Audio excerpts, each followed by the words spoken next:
E aí, alunos, o mundo está em guerra. As guerras mundiais, elas definiram quem somos hoje. Vocês já pararam para imaginar por que os Estados Unidos é a potência que é hoje? Já pararam para imaginar? Porque os Estados Unidos estavam longe da Europa que se destruía na Primeira e na Segunda Guerra Mundial. Então hoje eu vou trabalhar um pouco com vocês sobre essa Segunda Guerra Mundial e as tecnologias que nela estavam inseridas. Mas por que a guerra? Quais os motivos da guerra? Eu dividi a nossa aula em 4 partes. Preste atenção, porque depois vocês irão fazer uma atividade. Então, na tela para vocês, as 4 partes da nossa Segunda Guerra Mundial. As estratégias, ciência contra o caos. Aí, nós estamos aí nesta aula que vai ser da aula 5 à aula 9. Eu, professor Beto Reis, estarei com vocês dentro dessa aula. E a gente já começa a falar sobre Segunda Guerra Mundial, os conflitos que redesenhou o mundo. Conflito que vai de 1939 a 1945. Vocês, vem cá comigo rapidinho aqui. Vocês já pararam para pensar o que estava acontecendo aqui na nossa região nesse período? Esse mesmo período da Segunda Guerra Mundial, o mundo precisava, toda aquela tecnologia do mundo, precisava da Amazônia. E aqui nós tivemos um soldado aguerrido também dentro dessa guerra, chamado soldado da borracha. Porque ele vai para dentro dos seringais e ele vai extrair o látex, tão importante para essa tecnologia que era utilizada no fronte. Os submarinos, as botas, as correias, as gandolas, todo esse material, os pneus de carro, de moto, de caminhão, precisavam da borracha da Amazônia. E o Japão tinha tomado os seringais da Malásia. E aí nós vamos ter um soldado, um novo soldado aqui na Amazônia, chamado Soldado da Borracha. Na tela para vocês aí. Então, nós vamos aqui. Essa parte 1 fala sobre esse início da guerra e a tempestade iminente. Nós sabemos que uma guerra, ela não começa mundialmente. Ela começa em uma parte, em uma pequena parte. Essa parte ela começa a conquistar territórios e aí envolve outras nações e aí sim começa uma guerra e isso foi o caso da Segunda Guerra. Será que nós iremos partir para uma terceira guerra mundial? Nesses conflitos que estão acontecendo? Então, a Alemanha ela sai da Primeira Guerra Mundial totalmente derrotada. A inflação lá em cima.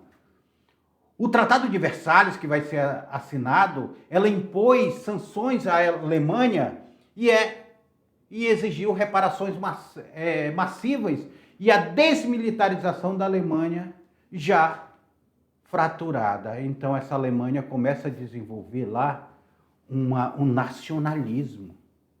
A crise do capitalismo em 29, porque em 29 nós tivemos o crack, a quebra da Bolsa de Nova York, a crise do capitalismo de 29 leva à Grande Depressão, que é essa frágil República de Weimar, gerando desemprego e fome.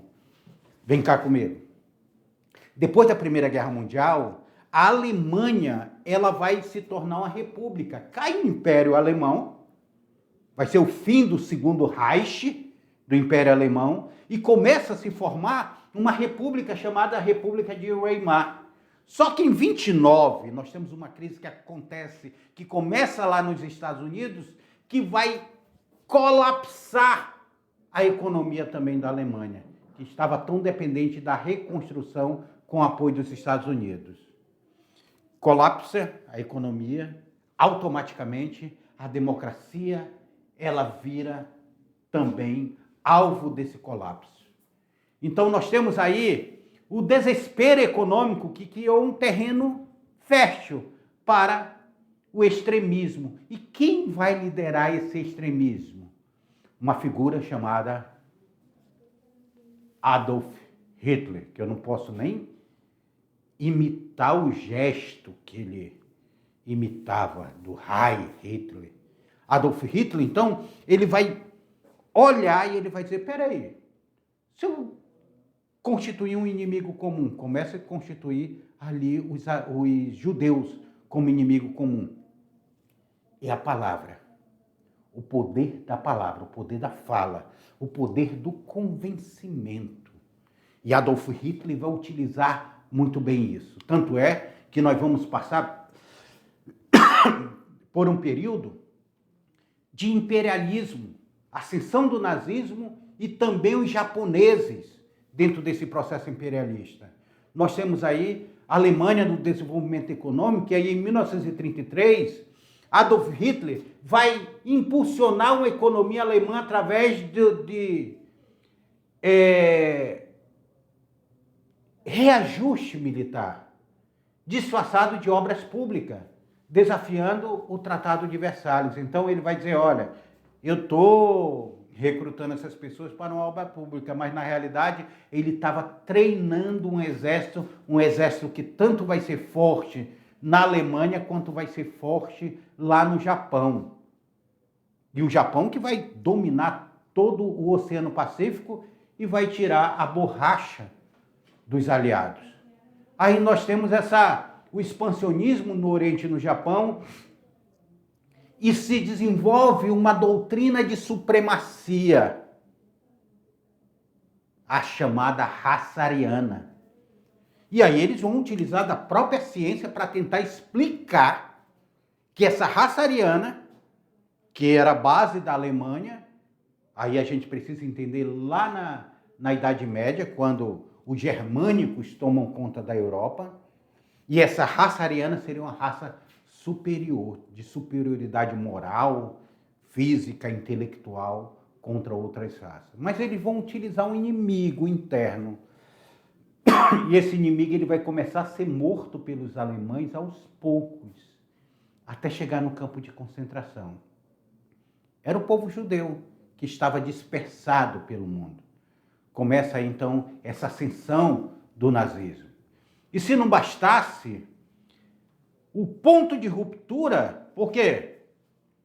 Está tendo isso aí na Alemanha. Todo mundo de olhos, ouvidos e boca fechada. E a Alemanha começa a trazer essa filosofia de superioridade. E aí ela faz um pacto germânico com os soviéticos de não agressão. Vamos dizer, olha, eu não vou te atacar e tu não vai me atacar. Então os soviéticos estavam de boa, eles não estavam na guerra, não.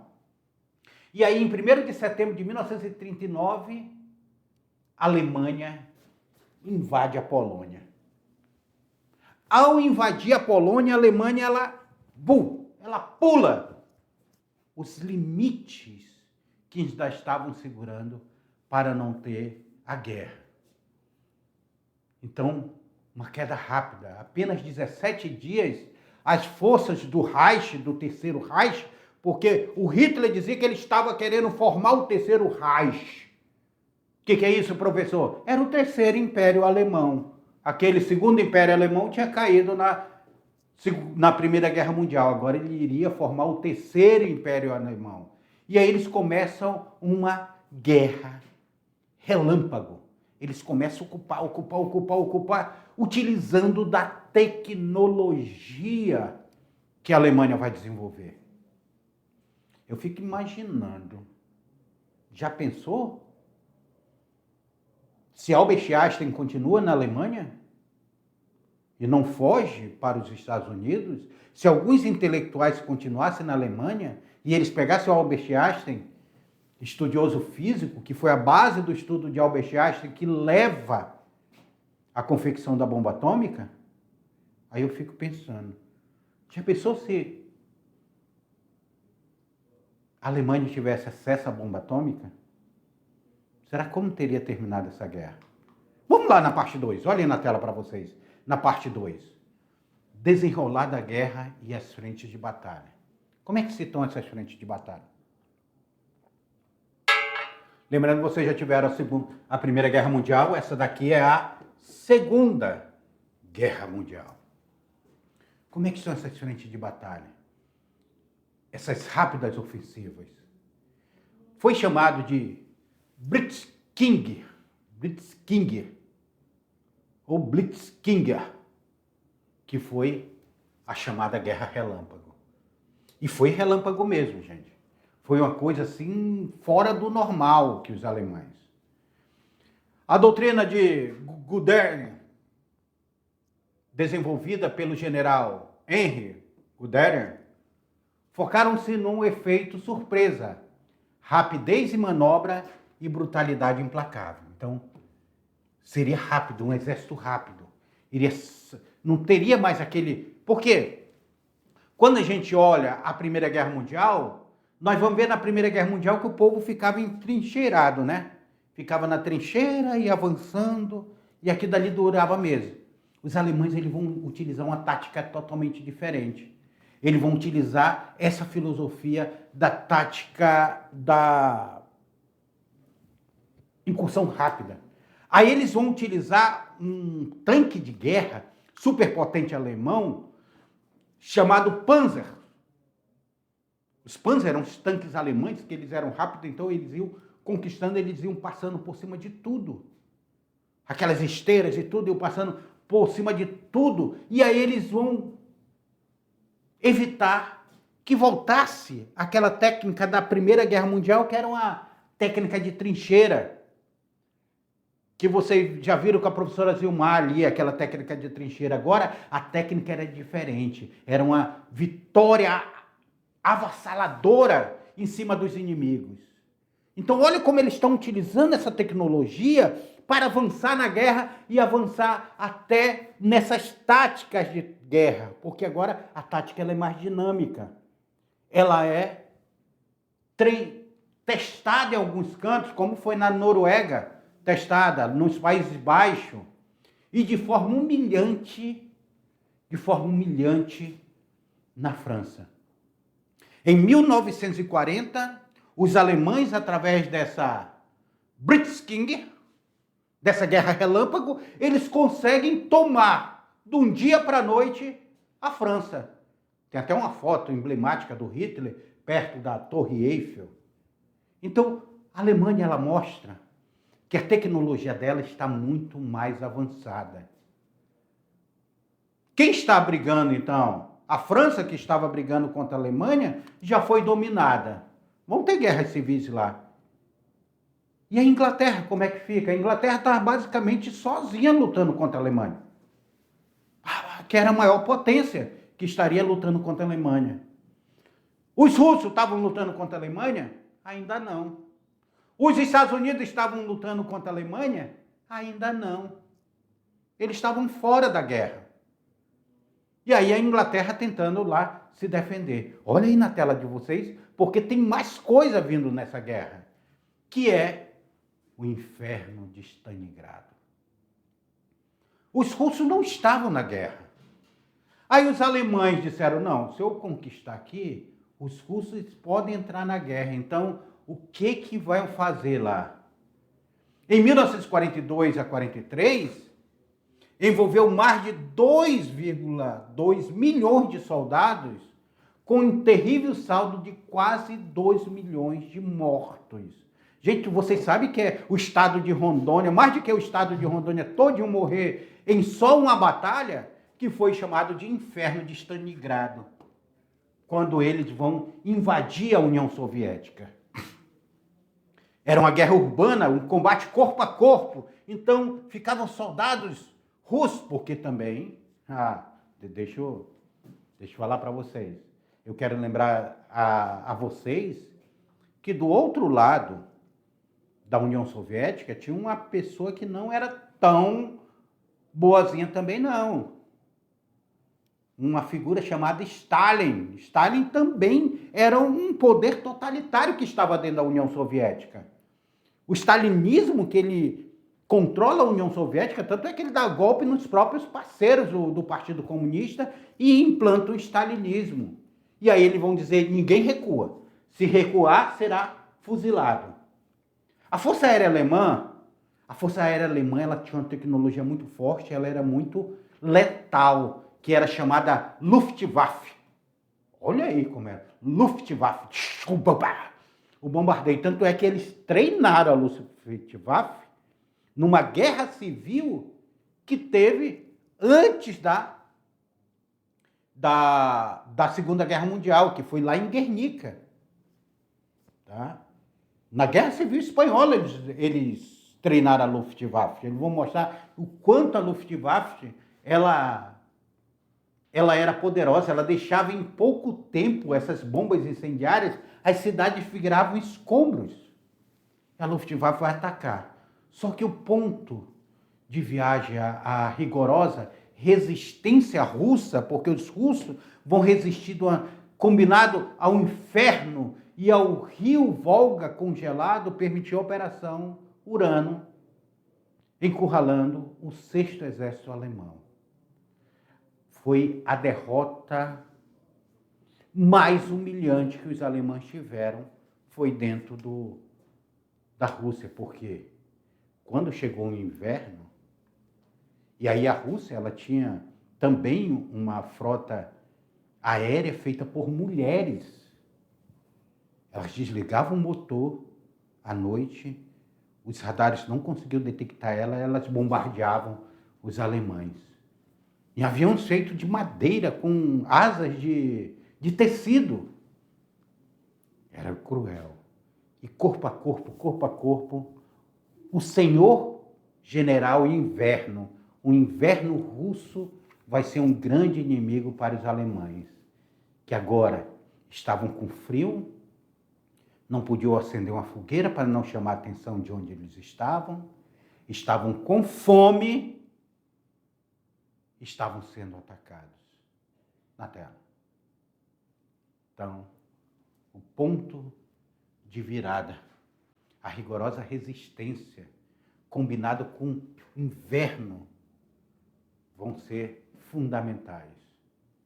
Também na guerra nós tivemos o dia D, que vai chegar lá no final. Agora nós já estamos chegando no penúltimo ano de guerra, 1944. O que vai ser o dia D, gente? Também utilizado como tecnologia. Eles vão utilizar até boneco para tirar a atenção dos alemães. A maior invasão anfíbia da história das guerras. Vão chegar tanques sendo colocados lá na Normandia.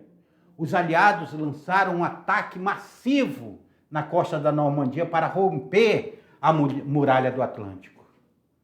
O sucesso dependeu do plano Fortitude, uma complexa operação de engano que fez os alemães acreditar que o ataque ocorreria em outro canto, no País de Calais, que seria em outro canto. Aí eles desviaram a atenção, os alemães concentraram o seu exército aqui, e aí eles chegaram pela Normandia. Ali selava mais também uma derrota da Alemanha na França. O caos, a coragem, precedido por soldados caóticos de paraquedistas, o desembarque nas praias, enfrentou resistência feroz, mas garantiu a cabeça da ponte vital na Europa, a Normandia. Pessoal, erros que a Alemanha e o Japão cometeram. Primeiro, o Japão, dominando o Pacífico, vai atacar Pearl Harbor, que era uma base norte-americana. Os Estados Unidos, que estava indiretamente só na guerra, agora ele vai entrar na guerra diretamente. O ataque à Rússia foi um erro de Hitler, porque a Rússia, que ela não estava na Segunda Guerra, agora ela vai olhar para a Alemanha e vai dizer: eu preciso destruir a Alemanha por uma questão de honra. E os russos vão vir para cima. Tanto é que são os russos que vão chegar a Berlim. Não foram os Estados Unidos que chegaram a Berlim Não foram os ingleses que chegaram a Berlim, foram os russos que chegaram e dominaram Berlim. Os ingleses vão fazer também uma frota ali, uma esquadrilha muito poderosa, que era a Força Aérea Real. Força Aérea Real. A Força Aérea Real Britânica, ela vai ser também muito forte e ela vai ser decisiva para fazer a defesa aérea da Inglaterra, para que os alemães, a Luftwaffe, não atacassem a Inglaterra. Então foram algumas questões que, por detalhes, a Alemanha não saiu vitoriosa dessa guerra. Porque se não entra a União Soviética, se não entra os Estados Unidos, a Inglaterra não ia suportar. E a Inglaterra iria ser derrotada na Segunda Guerra Mundial. Só para vocês terem uma ideia. E aí nós tivemos ainda a decodificação de uma máquina de guerra alemã pelos ingleses, que foi também fundamental. Na tela. O Teatro do Pacífico. O ataque de Pearl Harbor, em 7 de dezembro de 1941. Olha, a guerra começou em 1939 e vai terminar em 1945. Então, até dezembro de 41, os Estados Unidos não estavam na guerra. Então, em 1942, os Estados Unidos entram na guerra. É nesse período que os Estados Unidos assinam com o Brasil os acordos de Washington, onde o Brasil se compromete em mandar borracha para o fronte. E tem a reativação dos seringais da Amazônia com soldado da borracha. É aqui também que o Brasil vai entrar diretamente nessa guerra. O ponto de virada em Madurai, graças à queda do Código Naval japonês, os Estados Unidos afundaram 4 porta-aviões nipônicos na Batalha de Midway, estancando o avanço japonês. Então, nós temos aqui também a guerra, ela não está acontecendo só no Atlântico e na Europa. Aqui no Oceano Pacífico também a guerra acontece. A sangrenta conquista da ilha. Os aliados iniciaram uma brutal campanha de saldo da ilha em ilha. Cada ilha aproximando-se do arquipélago japonês. Cada ilha, está comigo? Cada ilha ocupada, ela era um avanço dos aliados. Os japoneses estão recuando, porque os japoneses eles estão conquistando tantas ilhas, e aí cada ilha daquela precisava ser reconquistada. Tem uns filmes muito interessantes que ele fala sobre essa guerra, não na Europa, mas no Pacífico, que é uma guerra totalmente diferente. É como se estivesse lutando aqui na floresta amazônica.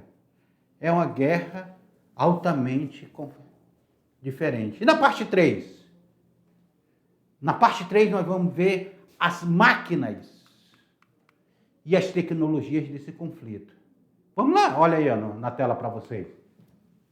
Nós temos aí a invasão bélica, o domínio do campo de batalha, o duelo entre os Panzers e o T-34. Os Panzer eram alemão, focavam na precisão.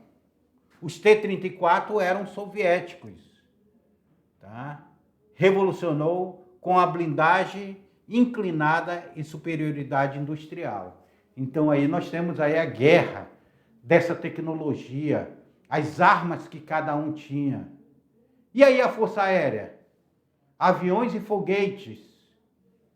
Aqui. Os bombardeios de mergulhos, escuta, serviam como artilharia voadora, enquanto os foguetes V-1 inauguravam a área dos ataques de longo alcance. Aí, Britsky, a tática de guerra relâmpago aqui, como era aérea, dos Panzer, terrestre. Então, eles formavam um conjunto que invadiu e tomavam rapidamente. Coordenação e mobilização industrial, nós temos a comunicação do rádio em tempo real, O rádio ele permitiu que os combatentes da linha de frente coordenassem manobras complexas com agilidade inédita para a época, então o rádio vai ser utilizado em grande escala. De 1932 e 38, a mobilização industrial total da Alemanha, nós temos aí 200% de crescimento da Alemanha durante esse período de produção.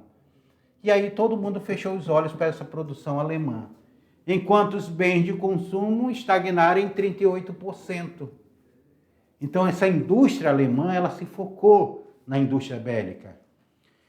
Uma economia de guerra de autossuficiência, o foco absoluto em produção de materiais estratégicos, gasolina para avião, fibra sintética, alumínio, tudo isso nós vamos ter essa produção nesse período da Segunda Guerra Mundial. O poder de fogo, os blindados, gente. Os blindados vão ser fundamentais para essa guerra. Então, eu tenho os blindados de esteira, que eles poderiam vencer cada obstáculo, e você desse um tiro, ele não furava o pneu, né?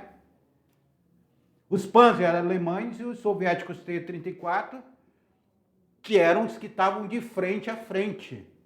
E a batalha industrial, a guerra tornou-se um teste de capacidade fabril. O eixo acabou por ser esmagado pelo volume esmagador de produção industrial aliada e dos soviéticos. Então, nós temos uma guerra industrial, é a tecnologia. E o céu é o terror. A aviação como artilharia, como a Stuka da Luftwaffe, que era uma artilharia poderosa, os foguetes V1, que nós já falamos, e a guerra invisível, os avanços do radar. Quebra do código, olha a máquina. Aí é aquele filme que foi passado para vocês. O jogo da imitação, que vocês precisam assistir, que está aí no YouTube. O jogo da imitação para vocês verem essa guerra de máquinas. E qual vai ser o desfecho dessa guerra? A guerra acaba. A queda e o fogo atômico. A Batalha de Berlim vai ser vencida pelo Exército Vermelho em 1945. O Exército da União das Repúblicas Socialistas Soviéticas. São eles que vencem os alemães diretamente. Cercou e destruiu a capital do Terceiro Reich num combate urbano brutal, culminando na rendição alemã. Hitler se matou, né? Antes da chegada do Exército Vermelho.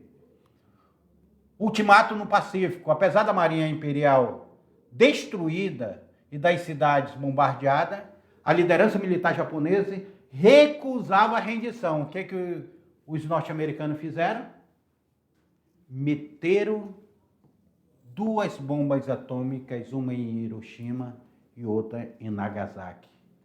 Milhares de pessoas morreram. Os Estados Unidos lançam em Hiroshima e Nagasaki essas bombas atômicas.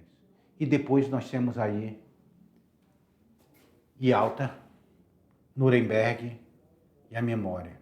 A Conferência de Yalta, antes mesmo do fim da guerra, reuniu Roosevelt, que era presidente norte-americano, reuniu Churchill, que era o primeiro-ministro inglês, e reuniu também Stalin, que era o grande ditador da União Soviética.